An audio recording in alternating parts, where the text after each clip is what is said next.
petugas keamanan kampus. Usai mendapatkan arahan dari petugas kepolisian Polresta Pekanbaru, mahasiswa akhirnya bertemu langsung dengan Rektorat UNRI dan menandatangani kesepakatan untuk menjamin kebebasan berpendapat. Rektorat diminta membuka ruang untuk mengkaji ulang UKT yang dinilai mahal.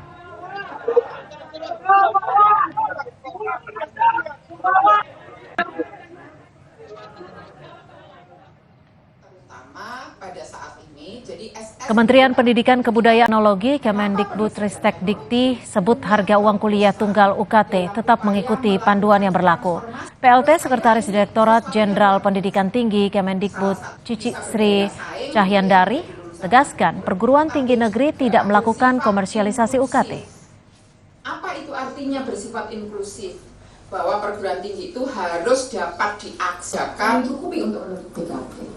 Maka kita memberikan kewenangan kepada perguruan tinggi untuk dapat memungut UKT, mengenakan UKT. Ini sharing pendanaan ini bahasanya. Nah, bagaimana caranya? Caranya, karena kita tahu walaupun pemerintah itu punya dana terbatas, tapi pemerintah secara jelas mengatakan tidak boleh ada komersialisasi perguruan tinggi negeri. Itu clear, dan itu diatur juga di dalam undang-undang. Tidak boleh ada komersialisasi perguruan tinggi.